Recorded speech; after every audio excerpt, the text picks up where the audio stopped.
यूं ही नहीं मिलती परिंदों को मंजिल, जुनून सा दिल में जगाना पड़ता है। अजी यूं ही नहीं मिलती परिंदों को मंजिल, जुनून सा दिल में जगाना पड़ता है। पूछा चिड़िया से कि घोंसला कैसे बनता है, वो बोली तिनका तिनका उठाना पड़ता है।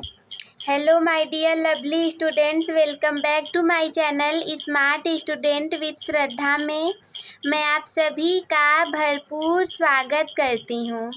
आज का ये हमारा वीडियो हिंदी के ऊपर आधारित है, जिसमें कि मैं आप लोगों को करूड़ रस बहुत ही आसान शब्दों में समझाने वाली हूँ। करूड़ रस जिसका अर्थ होता है शोक का रस, हम समझेंगे तो जिसको पढ़ने के बाद हमारे अंदर विलाप का भाव उत्पन्न हो, अर्थात रोने का भाव। चलिए शुरुआत करते हैं।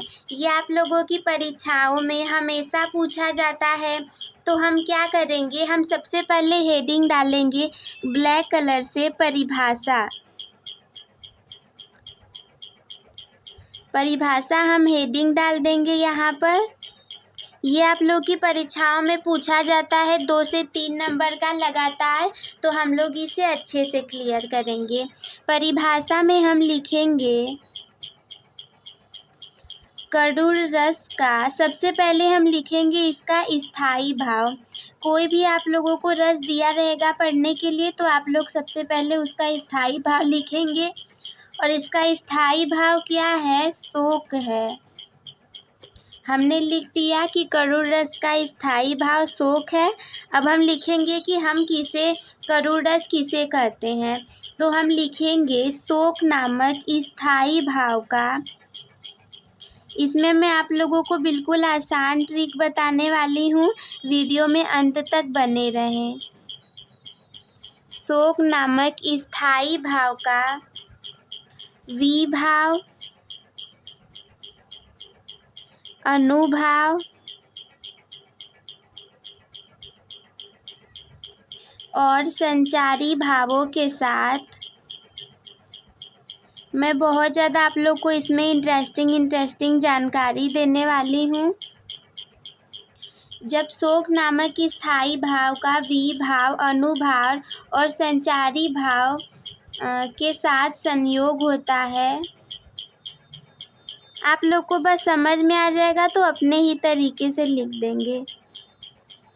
संयोग मतलब जुड़ना, संयोग होता है तब क्या होता है, तब करूड़ रस की उत्पत्ति नहीं निष्पत्ति होती है। याद रखिएगा, रस की हमेशा से ही निष्पत्ति होती है।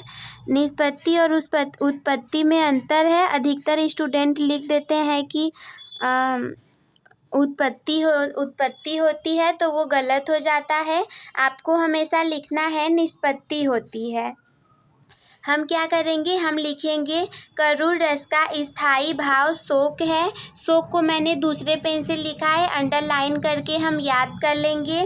शोक नामक स्थायी भाव का विभाव, अनुभाव और संचारी भावों के साथ जब संयोग होता है, तब करूड़ रस की निष्पत्ति होती है।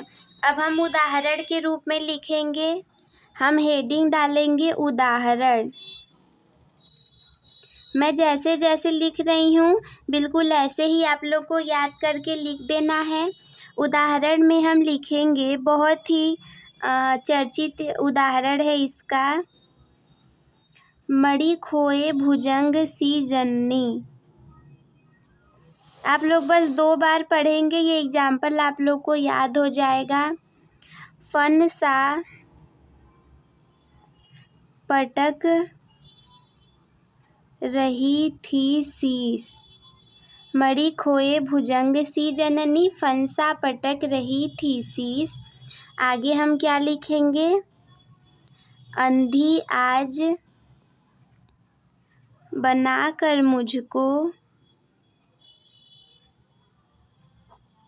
फिर कॉमा देकर हम अगले लाइन में लिखेंगे, किया न्याय तुमने जगदीश। अब मैं इसको आप लोग को समझाऊंगी भी। कई लोग समझाते नहीं हैं बच्चों को, बस ऐसे ही बता देते हैं और बच्चे भी उसे याद कर लेते हैं। देखिए इस एग्जाम्पल का क्या मतलब है कि मणि खोए भुजंग सी जननी। भुजंग का अर्थ होता है सांप। कोई ऐसा सांप जिसका मणि खो गया हो तो वो कैसे अपने फन को पटक पटक कर रोता है, बिल्कुल उसी तरीके से श्रवण कुमार की माता जी रो रही हैं। अब श्रवण कुमार की कहानी तो आप लोगों ने सुनी होगी, जिनके माता पिता अंधे थे।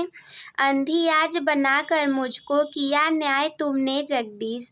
उनकी माता जी जगदीश मतलब श्री कृष्ण जी को कह रही हैं कि तुमने मुझे अंधी बनाकर अपना न्याय दिखा दिया। ये श्रवण कुमार की मृत्यु होने पर उनकी माता के रोने का उदाहरण करुण रस का उदाहरण है। बिल्कुल जैसे मैंने आप लोग को ये बताया है वैसे ही आप लोग को लिख देना है। और इसमें क्या अलग करना रहेगा, जब कोई दूसरा रस लिखना रहेगा तो आप यहाँ स्थाई भाव में उसके परिवर्तन करेंगे और यहाँ करुण के जगह जो रस रहेगा वो लिख देंगे और उदाहरण बदल देंगे। और सभी रसों को हम इसी प्रकार के परिभाषा और उदाहरण के तरीके से लिखेंगे।